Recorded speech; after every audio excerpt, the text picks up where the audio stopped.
બેસીને પણ આપણે સારી વસ્તુ પ્રાપ્ત કરી શકીએ છીએ. એ વાતનો વિચાર કરી અને જો આપણા જીવનમાં ઉતારવાનો સંકલ્પ કરીએ તો આ ટેકનોલોજી એ રીતે પણ આપણને ખરેખર ખૂબ ખૂબ ઉપયોગી થઈ શકે. પણ આપણા જીવનમાં આપણે કોઈ ડેસ્ટિનેશન સાથે ચાલવું જોઈએ કે ભગવાને મને શું કરવા માટે આ ધરતી પર મોકલ્યો છે અને હું શું કરી રહ્યો છું, મારા જીવનનો ગોલ શું છે, મારા જીવનનું અંતિમ ધ્યેય શું હોઈ શકે.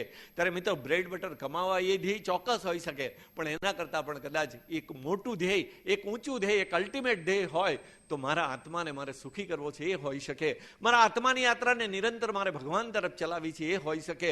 બાકી બધું જ પ્રાપ્ત કર્યું હશે આપણે અને છતાંય પણ આપણા જીવનમાં કાંઈ પ્રાપ્ત નહીં થઈ શકે. બાકી ગમે ત્યાં હોઈએ, ગમે તે લેવલે હોઈએ તો કોઈ પણ વસ્તુ, એકેડેમિક નોલેજ પ્રાપ્ત કરવાની વાત હોય કે આધ્યાત્મિક યાત્રાને આગળ વધારવાની વાત હોય, આપણા જીવનમાં જો ધ્યેય નિષ્ઠા હશે તો આપણે કોઈ પણ વસ્તુને પ્રાપ્ત કરવામાં ક્યાંય પાછા નહીં રહી શકીએ. નાનકડો એક પ્રસંગ કહીને મને વાત પૂરી કરવાનું મન થાય છે. એ નાનકડી વાત એટલે જાપાનના એક યુવાન આર્કિટેક્ટના જીવનમાં બનેલા પ્રસંગની વાત છે. ઘણા બધા વર્ષો પહેલાની વાત છે, જ્યારે જાપાનની અંદર રાજાશાહી ચાલતી હતી. જેમ આપણા દેશની અંદર પણ જુદા જુદા સ્ટેટ્સ હતા, જુદા જુદા કિંગડમ, એમ જાપાનમાં પણ એક સમય હતો કે જ્યારે ત્યાં રાજાનું રાજ ચાલતું હતું. એ સમયની વાત છે કે રાજાને એક વખત વિચાર આવ્યો કે અહીંયા જાપાનમાં મારે મલ્ટી સ્ટોરી બિલ્ડિંગ બનાવવું છે, ને એ પણ એવું કે 30,000 લોકોને એકોમોડેટ કરી શકે એવું 5 સ્ટાર 7 સ્ટાર હોટલનું બિલ્ડિંગ બનાવવું છે.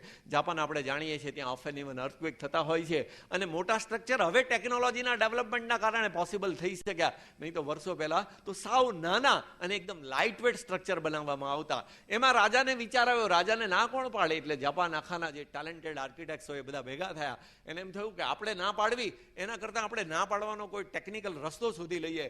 અને એટલા માટે ભેગા મળીને બધા એમ કહ્યું કે આપણે રાજાને વિનંતી કરીએ કે આવું મોટું ડિસિઝન જો ખરેખર સારું આવું બિલ્ડિંગ બનાવવું હોય તો વર્લ્ડના સારા સારા આર્કિટેક્ટને ઇન્વાઇટ કરવા જોઈએ. અને રાજાને એ વાત ગમી ગઈ. એને આખા વિશ્વના સારા સારા આર્કિટેક્ટ, સિનિયર મોસ્ટ કહેવાય, જેને જાયન્ટ એવા કન્સ્ટ્રક્શન કર્યા હોય એવા આર્કિટેક્ટ્સને ઇન્વાઇટ કર્યા. 300 લોકોને ઇન્વાઇટ કર્યા. એ 300 લોકોની કોન્ફરન્સ ત્યાં રાખવામાં આવી. 7 દિવસનો પ્રોગ્રામ રાખવામાં આવ્યો કે રોજ જુદા જુદા આર્કિટેક્ટ એ અંગે પોતાના રિવ્યુઝ આપે કે જાપાનમાં આવું બિલ્ડિંગ બની શકે કે કેમ, બની શકે તો કેવી રીતે, ને ન બની શકે તો શું કામ. એની પોતે દરેક જણ છણાવટ કરે એવું આયોજન કરવામાં આવ્યું. જ્યારે આ કોન્ફરન્સ અરેન્જ થઈ ત્યારે જાપાનનો તમારા જેવો એક તરવરિયો યુવાન, ફ્રેશ આર્કિટેક્ટ, ફ્રેશ ગ્રેજ્યુએટ, એણે એના જાપાનના ચેરપર્સનને રિક્વેસ્ટ કરતા એમ કીધું કે સર, મને પણ આમાં પાર્ટિસિપેટ કરવાની ઈચ્છા થાય છે. તો એને સામે જોયું તો એને એમ લાગ્યું કે આ નાનકડું બાળક, આ નાનો ફ્રેશ ગ્રેજ્યુએટ છે, એ શું આમાં કરી શકે.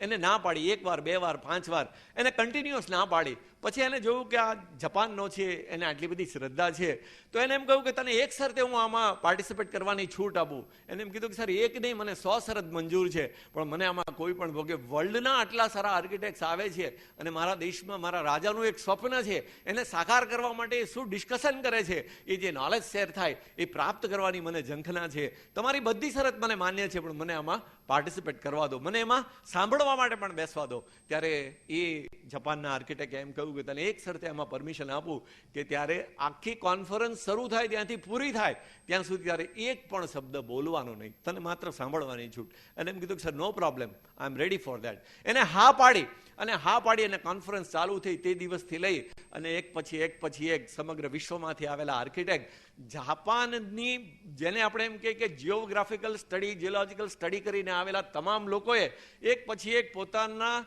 જે કંઈ સજેશન્સ હતા એ સજેશન દ્વારા માત્ર ને માત્ર એક જ વાતની રજૂઆત કરી અને એમ કહું કે જાપાનમાં આવું મલ્ટી સ્ટોરી બિલ્ડિંગ જેમાં 30,000 માણસોને એકોમોડેટ કરી શકાય એવું બિલ્ડિંગ બનાવવાનું અશક્ય છે. એ કોઈ કાળે પોસિબલ નથી કે અહીંયા આવું બિલ્ડિંગ બની શકે.